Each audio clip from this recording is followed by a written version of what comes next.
इतना ले लगाए थे कि उसे उठते ही गुरु, बैठते ही गुरु, आते ही गुरु, जाते ही गुरु नजर आते थे।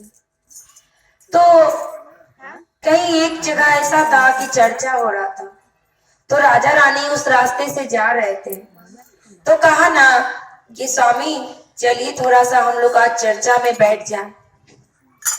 जब राजा रानी चर्चा में बैठती है तो चर्चा शुरुआत होता है, तो वहां एक बाबा आते हैं, जैसे महादेव एक बाबा का रूप धारण करके वहां आते हैं और सब दया मांगते हैं। तो महादेव सबको देखते हैं, तो सब तीनों सूत्र का पालन करते थे। तो तीनों सूत्र का पालन देखते थे कि जब चाहे जहां चाहे आते जाते, उठते बैठते, सोते जागते, हर हर महादेव, जगह जगह महादेव, दुख हरा महादेव, सुखदा महादेव, सब देने वाले महादेव है, लेने वाले महादेव। तो सब दया मांगते थे और राजा रानी भी बैठ गई दया मांगने। रानी बेचारी दया मांग रहे थे कि हे महादेव, आपके दया से मुझे कुछ का कमी नहीं है, पर मुझे एक संतान नहीं है।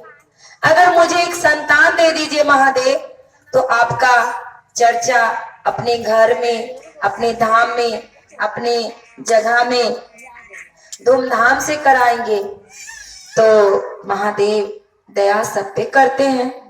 तो कहते हैं कि गलत का रास्ता दिखाने वाले महादेव ही है, सही का रास्ता दिखाने वाले महादेव ही है। अगर हम कुछ अच्छा करते हैं तो उसका परिश्रम का फल कहता है कि सब ऊपर जाएंगे तो मिलेगा, पर ऊपर जाने से नहीं मिलता, सारा कष्ट हमको यहीं पे मिलता है। तो हर दिन हर समय उठते के साथ पूजा पाठ करती थी, सब चीज महादेव वहां एक साधु के रूप धारण करके देख रहे थे। सब वहां से दया मांग मांग के चले गए और राजा रानी बेचारी वहीं पे रह गया मंदिर में। तो बाबा पूछा कि क्या बात है बेटा, तुम अपने घर को क्यों नहीं जा रहे हो? तो कहे कि घर तो जाने का मन करता है बाबा, पर किसके लिए जाए, मुझे तो कुछ है ही नहीं। क्यों बेटा, तुम्हें तो इतना धन दौलत है, इतना प्रजा है, तुम्हारे पास कुछ का भी कमी नहीं है। कहे कि बाबा मेरे पास सच में कुछ का कमी नहीं है, पर कहिए तो मैं बहुत कुछ का कमी है। तो बाबा पूछता है क्या कमी है बेटा, हमें बताओ। तो कहते महादेव की दया से मुझे सब कुछ है, पर एक संतान नहीं है। एक संतान हमें दे देते तो हम जय जय हो जाए, तुलसी का चौड़ा ही होगा। तो महादेव की दया से अगर तुमको बेटा संतान हो जाए तो तुम क्या करोगे? तो क्या महादेव का मैं बहुत धूमधाम से चर्चा करवाएंगे, बाबा धाम जाके अपने बाबू के मंत्र उतारेंगे। तो बोला सच में? तो हाँ। तब जब उसको एक सुंदर सा बेटा हुआ तो दिन पे दिन बड़ा होते गया, तो भगवान को भी आशा लगा रहता है कि मेरा भक्त गच्छा है तो जरूर देगा, पर वो बड़ा होते जा रहा था, माता पिता भूलते जा रहे थे। तो कहता था कि अच्छा 10 साल का होगा तो देगा, फिर 8 साल 12 साल का होगा तो देगा, चर्चा करवाएगा, भजन कीर्तन करवाएगा, तो बाबा धाम जाएगा। तो इसी तरह करते करते बेटा उसका 25 साल का हो गया। जब 25 साल का बेटा हो गया तो बोला कि अब लगता है मेरा शीश भूल गया है, उसको याद करवाना जरूरी है। तो उसका बेटा को बहुत जोर से तबीयत खराब कर दिया, इतना तबीयत खराब कर दिया था कि जैसे उसको बचने का कोई उम्मीद ही नहीं था। तो सगर डॉक्टर, वैद्य, ओझा, भगत सगर दिखाया, पर यहाँ तो महादेव का लीला है, अपरंपार है, उनका लीला से तो कोई बच नहीं पाता। तो एक बाबा का रूप धारण करके उसके दरवाजा पे भिक्षा मांगने आए। अब बोले कि बेटा कोई हो तो भिक्षा हमें दे दो।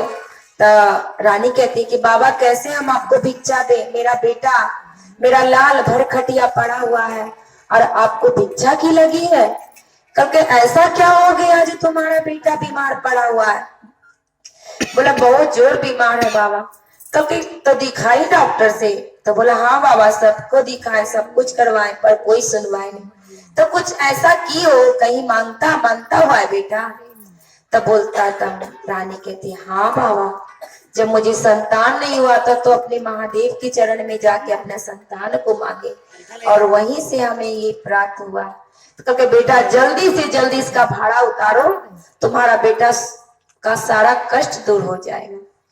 तो अपने राजा से कहे कि क्या स्वामी, आप तो इतना दिन से हम भूलक कर रहे काम काज में, आपको तो याद रहना चाहिए। तो राजा कहते हैं कि स्त्री को चाहिए, नारी को चाहिए कि ना कि घर में कौन काम गलत हो रहा है सही हो रहा है, हम तो कमाने वाले हैं, प्रजा को देखने वाले, हम क्या करें। तो देखिए स्वामी, हम अपना बाबू का भाड़ा नहीं उतारे, लगता उसी वजह से मेरा बाबू बीमार है। तो बेटा का भाड़ा उतारने के लिए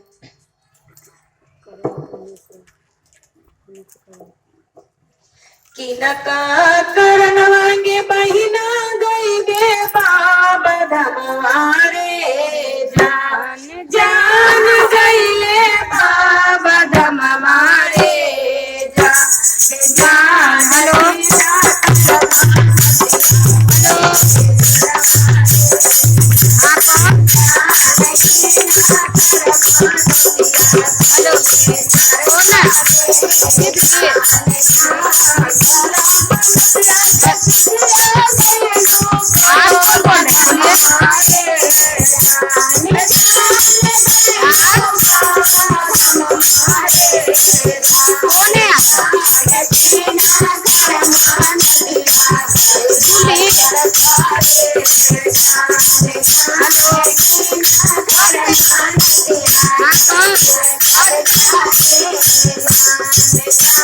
अरे कौन पूछती है?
देखिए दीदी, क्या हम लोग चाहते हैं कि कोई भी ऐसा हमसे भूल ना हो जो हमारे गुरुदेव हमसे नाराज हो।